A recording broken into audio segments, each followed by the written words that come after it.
Hello and welcome to another podcast from Hotel Technology. Today we're joined by Jonathan Gifford, Manager of Medical Education and Healthcare Publications, as well as Catherine Richard Golini, Editor of Healthcare Publications at Karga Publishers.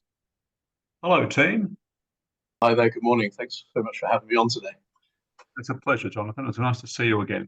Jonathan, I was wondering if you wouldn't mind telling the audience a bit about your professional background, please. Yes, absolutely. So I'm currently the Healthcare Publications and Medical Educations Manager at Karga. But before then, I've been working in publishing for just over a decade, mainly in academic and medical publishing. And it's really something which I thoroughly enjoy. I really do believe that it's a job which can have excellent benefits for our audience, for our healthcare professionals and our patients too. So I've been with Karga now for about 6 years and thoroughly enjoying it. Love my team, love working with Catherine, and yeah, love to talk about these kind of topics which we're approaching today. So once again, thanks ever so much for having me on. It's a great pleasure, Jonathan. And Catherine, if you wouldn't mind telling me a bit about your professional background. Yes, hello, good morning. Thank you for inviting me to talk about something I love talking about. I am a healthcare publications editor with Karga. I have most of my responsibility seems to lie with patient materials, which suits me fine because that's what I want to do. I produce booklets and information sheets for patients. And prior to joining Karga, I joined Karga a couple of years ago. Prior to joining Karga, I spent far too long being a teacher of medical English. I live in Switzerland, and prior to that, I'd lived in London and Paris and Italy. And so, yes, I was very fortunate to be able to leave teaching and move into publishing, it seemed like a natural progression. Thank you, Catherine. So I'll start with the first question with Jonathan, I think. And Jonathan, what are the key challenges facing medical professionals with regards to treating and diagnosing rare disease? Sure. First of all, I think it's a great question. It's quite a broad question. For me, I think the main challenges that HCPs face when dealing with rare disease patients is surrounding awareness and knowledge. We could attribute this to a lack of research on the disease. So, a lack of data makes it challenging to develop evidence-based practices and treatment guidelines. It also means the patient could be misdiagnosed or diagnosed much later than they should be. We also have to remember that in some areas of the world, there can be a real lack of support systems. And what I mean by that is access to patient advocacy groups or even trouble accessing the right drugs to treat their condition. Think about, orphan drugs to treat rare diseases, which can often be very expensive and not widely available to patients. And these are really challenges that we try and address when we're producing our patient and healthcare professional education. Thank you. I was coming from that answer. I suppose communication is a vital aspect of any relationship. I mean, the way we communicate defines our relationship. How can healthcare professionals improve their communication with patients who have diseases to ensure better understanding and trust from a patient? Yeah, well, first off, through education and awareness, they're called rare diseases for a reason. And although healthcare professionals might not encounter patients with these diseases often, they really must educate themselves about rare diseases to improve their understanding, their knowledge, and ultimately patient outcomes. Another aspect would be through the use of plain language and visual aids. So ideally healthcare professionals should avoid medical jargon. When they're speaking to patients, they should use plain language to explain these complex medical concepts and ideas to their patients, and they should provide patients with educational materials from reputable sources, such as ourselves, with an emphasis on visual aids, diagrams or models to help illustrate that medical information. I really think that this will enhance a patient's understanding, especially when dealing with complex or rare conditions, to help them better grasp that information and actively get the patient to participate in their own care. And finally, I really could go on, but finally, I think engaging with rare disease organizations is key. Healthcare professionals really must engage with these rare disease organizations and patient support groups. These groups often have really valuable resources and can provide additional support and information to patients. Okay, so are there specific resources or training programs available to healthcare professionals to better understand or manage rare diseases? Yes, definitely. So, in our increasingly, connected and digital world, that there are more and more resources online now for healthcare professionals and patients alike. Of course, as I mentioned, I think it's important to make sure that these are coming from the right reputable sources. But to give an example, healthcare professionals, they can access accredited e-learning courses, which raise awareness of a particular rare disease. But we're often seeing that doctors are so busy nowadays, they might not quite have the time to sit down and do a half-hour course, an hour-long course, etc. So there are plenty of short-form pieces of content, such as podcasts, KOL videos, which can provide real key insights into understanding, the disease from diagnosis, from management, treatment options, etc. And from the patient side of things, infographics, summary sheets, interactive videos, animations, those kind of things. They're all freely available online, through our website, but also via patient advocacy group websites too. And these really help patients gain a better understanding of their condition. They get the most out of their visits to the physician, and be aware of potential lifestyle changes, for example. So what role do patient advocacy groups play in supporting patient education and health professional education, and how are you involved in that? Sure. So patient groups, absolutely, they play a vital role, a pivotal role in creating a supportive ecosystem for individuals with rare diseases. That their efforts extend beyond patient support to include things like education, research, policy advocacy, and collaboration with healthcare professionals, which contributes to improved outcomes and quality of life for those affected by rare diseases. If you can give me an example of successful outcomes between CAGR and patient advocacy groups, that would be fantastic. Thank you. Sure. Yeah. And, first of all, I've got to say, in fact, we are so proud as a publisher to have collaborated with these patient advocacy groups across the globe to produce really valuable and engaging content. One example that springs to mind for me was working on patient materials for a condition called Waldenstrom macroglobulinemia. We'll call it WM for short, which is a rare blood cancer. So we partnered with two patient organizations, the IWMF in the States, in the US, and WMUK in Great Britain. So we worked very closely with both groups to put together a suite of really easy to understand and engaging materials. And I think here it's important to mention that a multi-format approach is key when educating patients, as we all have different learning styles and preferences. So, to that end, we produced a WM disease state awareness booklet. We produced infographics, a series of podcasts, as well as videos with real life patients and doctors speaking on them. And I wasn't aware of that. Thank you. Yeah, absolutely. Well, go and check it out. It's all available for free online for those interested.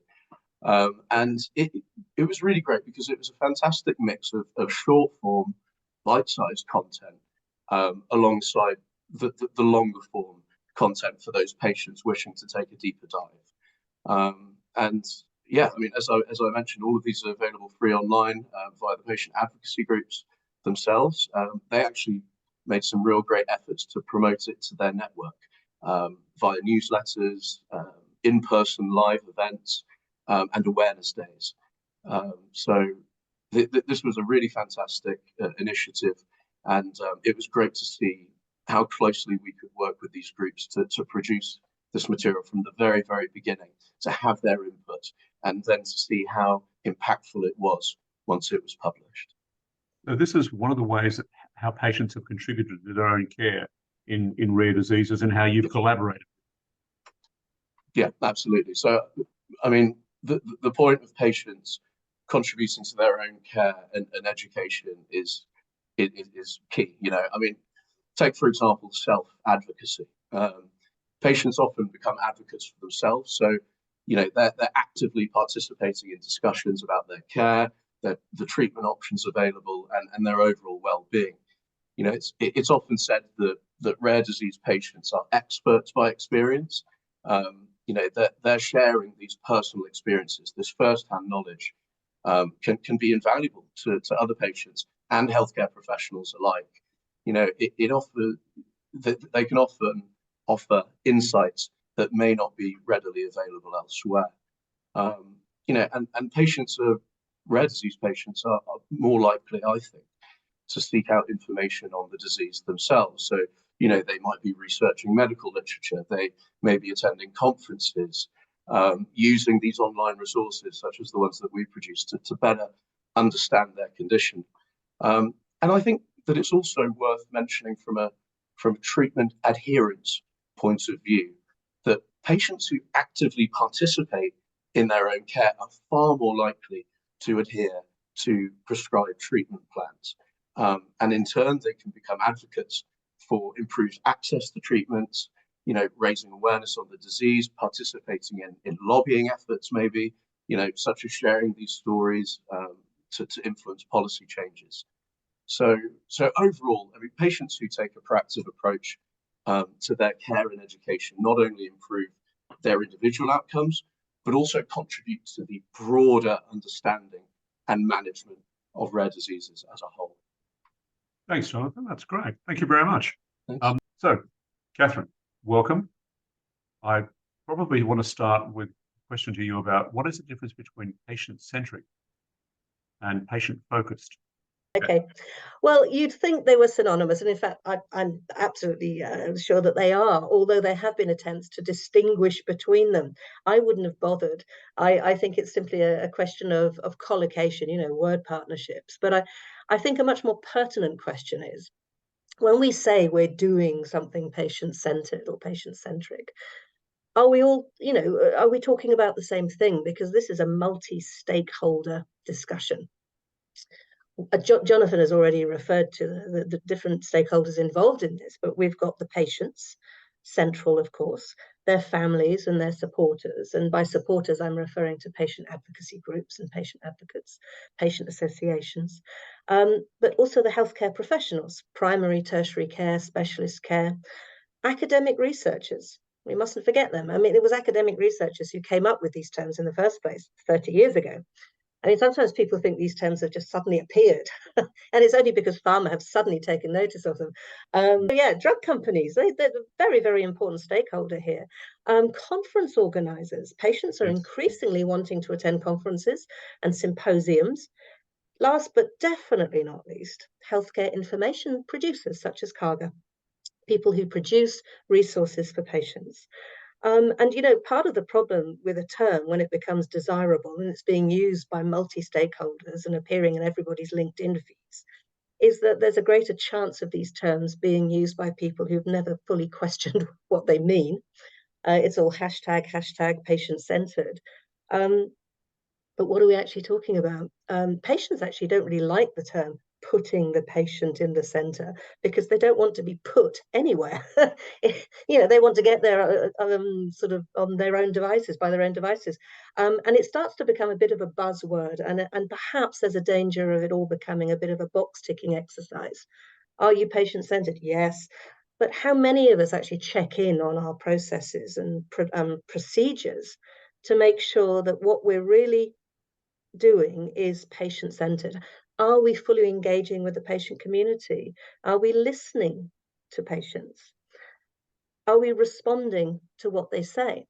And, as far as healthcare information production is concerned, that means we have to involve the patients at the very beginning of the process, in the middle of the process, and at the end of the process. And it wasn't long ago, actually, that information, and it still is in some places, healthcare information is still produced with no involvement from the patient community whatsoever. So I hope that's answered your question. Yes, It has. And what would you say the elements of patient-centeredness are for both the clinician and for the patient? Yeah, well, again, you'd think that we'd have an easy answer to this, and I don't think there's any one definition of centeredness, which is why it's problematic to claim that we're all being patient-centered. But there have been attempts to come up with definitions. I read a very nice paper just recently by a group of Australian researchers, actually. It was published in the BMJ Open in 2022, Sturgis et al. I think it's free to access. And it was a scoping review of the literature, how the terms patient-centered were being used in healthcare. So this is specific to one stakeholder group, healthcare. And it was quite interesting. There were very few mentions in papers related to primary care, suggesting that your local doctor isn't much bothered about it, but an awful lot in nursing, which I think is interesting. And there were 3 frequently described elements of centeredness in healthcare. And the first was shared responsibility, and Jonathan has already spoken about that. Shared responsibility. The second was the therapeutic relationship, and that contains elements such as empathy and trust. Again, I think Jonathan referred to trust, didn't he, when he was speaking? And the third is the patient as a person. So not the patient as their disease, but the patient as a person, and all that entails. And it was quite interesting. The researchers, the paper I mentioned, they also wanted to know what was the justification for centeredness. And they found that the central justification in these papers that they were looking at was improved health outcomes. And the most frequently described values that where researchers bothered to even mention values, and many didn't bother, was respect for the patient. Now, how much of that I can apply to information production is a good question, because I couldn't actually find any research that had looked at papers talking about healthcare information, patient-centeredness. So maybe that's something I need to do myself. What I will say, and it's personal, it may not reflect the broader healthcare information production community, but I think when we produce information at Karga, uppermost in my mind and primary is the right of a person to have information. We often talk about patient education as if somehow, I don't know, patients are lacking and we need to be educated. Well, we need to be informed. Whether or not we decide to read the information is our choice, right? But I think that there is a fundamental right to be informed. So that colors how we produce our information. Uppermost in our minds as well is the patient as a person. They're not their disease. And a person has, if I speak to 4 people about the same disease, they will all 4 have different experiences of that disease. And those different experiences may be clinically relevant. They may have vastly different experiences of how the disease manifested or their symptoms or how it was diagnosed. But their experience is also how they emotionally and mentally responded to the diagnosis and what their needs were. And we often forget this. When we talk about patient education, it's often clinical with a couple of pages about, oh yes, this could be tough. And what patients tell us when we speak to them at the beginning of our production process is how important all the other information was to them. And where to go and get help and where to go and speak to other patients. So we also try to recognize that patients are members of wider communities. They might be their families or friends or local communities or spiritual communities or cultural groups. And we try to acknowledge this as in our writing for patients. We do that with the way we write, the tone, certain references that we may make, illustrations, to be diverse as well. I think what you've actually done with your publishing company is and one of the reasons I wanted to talk to you guys was that in medicine, in medicine and in nursing, I think that we often forget in very basic statistics, when you start to learn basic statistics, you learn the difference between correlation and causality. And I think that your publishing and working with patient-centered groups and the work you're doing is reminding people who are involved in the evaluation of treatment about the difference between causality and correlation. So I think that that's one of the things you've really started to achieve through the work you're both doing, or the team you're involved in. And I think that what will happen because of the work you were doing and some others are doing, a lot of the health technology assessment organizations will perhaps reassess the way they look at the patient and outcomes. Sorry, Catherine. No, I absolutely bang on, Stephen. And it's quite interesting, actually, when you look at how patient-centered is used in pharma published articles. Patient-reported outcomes doesn't loom large. No. Yeah. And it's quite interesting talking to patients and finding out what they want from their engagement with healthcare professionals and what they want with their engagement. And not everybody wants to go to conferences, not everybody wants to take part in a clinical trial, but we owe it to, we're all patients at some point, or we've cared for people who are patients, yeah? That we patients know where to go to get that information. It's sharing power. You know, we talk about empowerment a lot, but that's another buzz term. Some people, I don't really know what that means, but when you feel that you can ask questions and you can understand the answers, you are taking back a little bit of the power. And I think we can idealize the healthcare professional interaction. They're not all wise to shared decision making. They're not all wise to the wise patient, the expert patient coming in. Some feel quite threatened by it. But I think when patients can show themselves to be engaged, informed, they're asking the right questions, this can help healthcare professionals, I think, feel a bit more comfortable dealing with patients who want to know more. So how can your publishing agency, how can an organization like you, who are information producers and information providers, overcome the barriers to patients involved in clinical trials and with medicine?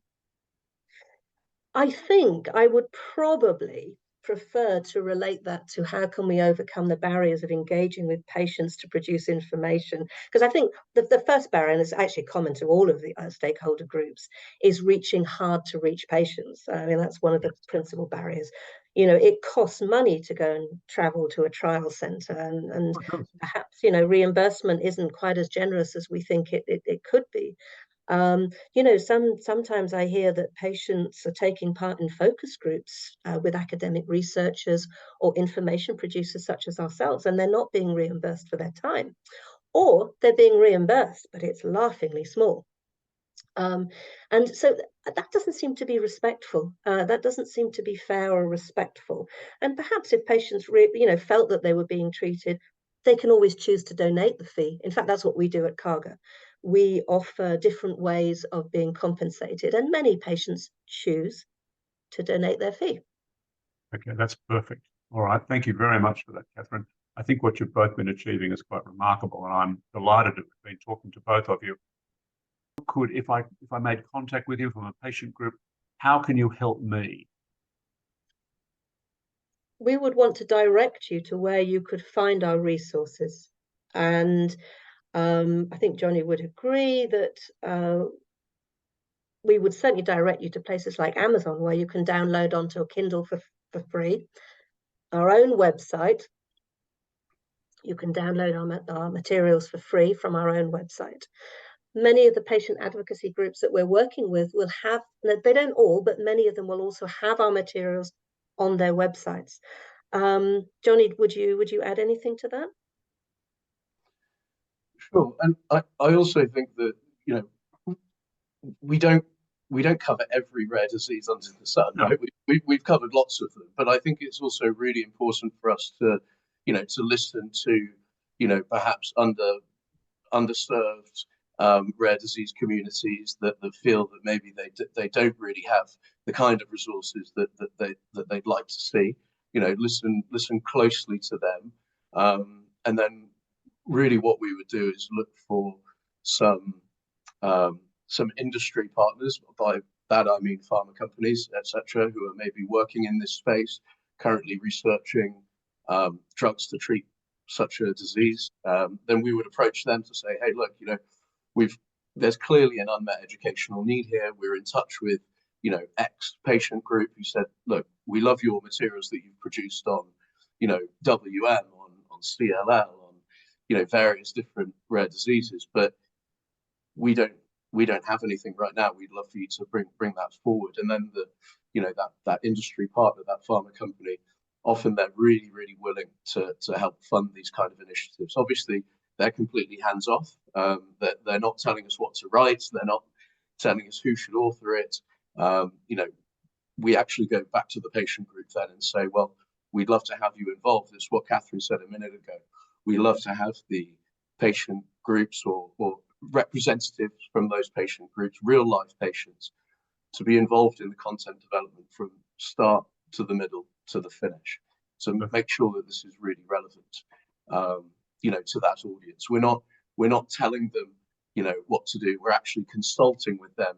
What do you need, and how can we communicate this really effectively for other patients who suffer from that condition? Well, thank you very much, both of you. I've really enjoyed the conversation. I wanted to say that what you're doing is, again, I think it's wonderful. And I don't know of many other publishing houses or information producers like yourselves who are doing this. So I think it's a bit of a game changer, to be honest with you. And that's one of the reasons that we wanted to talk to you. So I hope we can do this again in 6 or 7 months and talk about some of the changes that you've made. So thank you very much for your time today. Thank you very much, Stephen. Thank you. Thanks for having us. It's been really fun. It's been a pleasure to chat with you.